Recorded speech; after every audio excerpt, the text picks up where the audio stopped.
Hello everyone. Had a pretty rough day today. This is the day actually after this workout, but some interesting events have taken place. I'll get into that later. This session was the day after my deadlift meet, and so starting out with speed benching. This is my new bench coach, Justin Randall.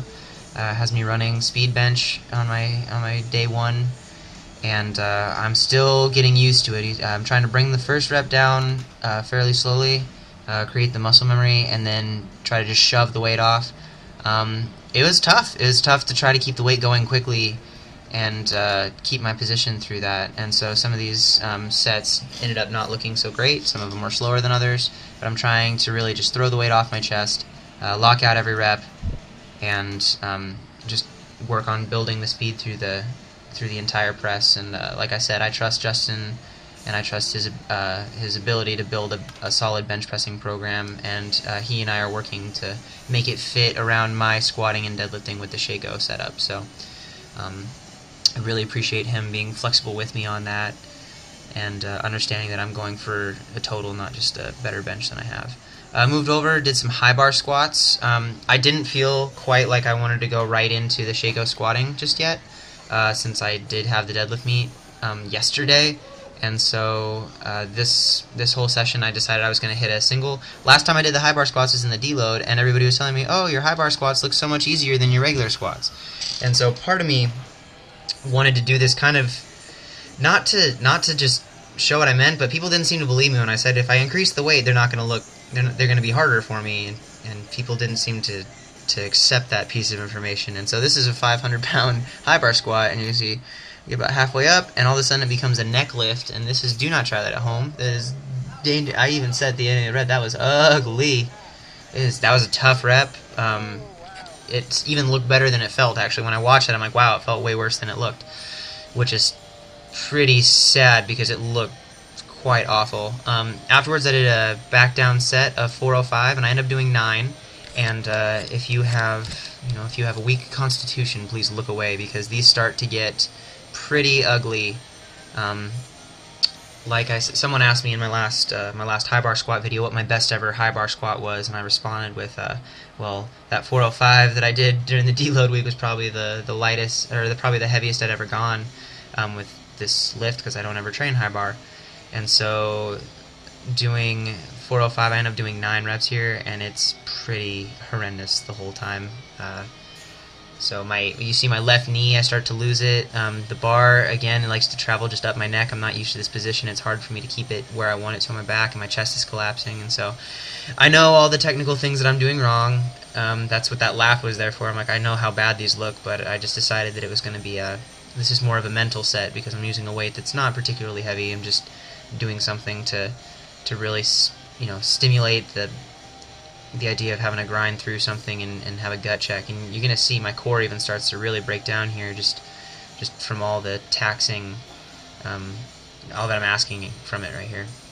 I do want to take this opportunity. I've been getting a lot of feedback from that deadlift meet video, and there were some people who were very supportive, and there were some people that really took offense to some of the things I said, and I just want to take this opportunity. I'm going to continue to probably draw back on it because I can't get it out of my head, but I want to make a formal apology to anybody who was personally offended by the things I said in my meet video.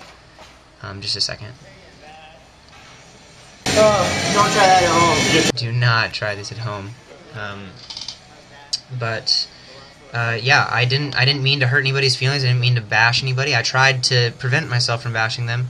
What happened is I had an emotional response to a stressful situation. And that happens to a lot of people. And I've had some time to cool down from it, and I've learned from the experience. And I don't blame individuals. As long as the judges were making calls based on their interpretation of the rule and what they saw in the lift, regardless of whether or not I agree with that, they deserve the respect. It's a hard thing to be a judge, and so I apologize to them for anything that came back negatively on them. Justin here had me doing he said some max effort work for upper body, and he wanted dumbbell incline. He wanted a 4-rep max, and then drop 10% and do a set of 10. And so I worked up, did 100-pound dumbbells for 4. I probably could have done more, except my right arm gave out there, and so I called that the max. Dropped it down to 90 and did it for a set of 10. Incline pressing is a real weakness for me. I've had some shoulder injuries in the past, and you can see that in a lot of my benching, and so hopefully Justin said we're going to try to bring this up a little bit and turn my weakness into a not-so weakness, and hopefully that's really going to help with my competition press. So that's the goal anyway. After this, I did some upper back work, some of these neutral grip pull-ups. Again, I didn't want to do anything too crazy because I just had the meet just the day before this, and it was a same-day weigh-in, which is a little bit harder on you than a 24-hour weigh-in because you don't get a chance to reload everything.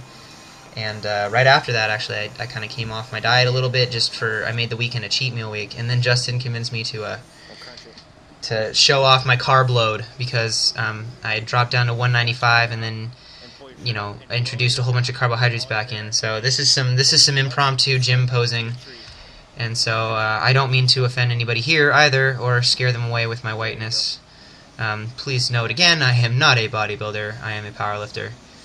But I don't know. I feel like I look pretty decent for being a natural 195 guy who doesn't focus on any kind of bodybuilding stuff. And that's the closest thing to abs I probably will ever have. I just don't genetically have a good-looking midsection. I'm aware of that. But thank you guys for watching. If you're watching this and you're a USAPL lifter who took offense to my last video, again, I want to say I'm sorry for that. It wasn't my intention. And I don't hold any ill will towards you or your federation, so I ask that you give me a little bit of leniency considering the situation. So thank you guys for watching. If you enjoyed the video, go ahead and leave a like rating. If you have any questions or comments, go ahead and leave those below, and I hope to talk to you next time. Bye.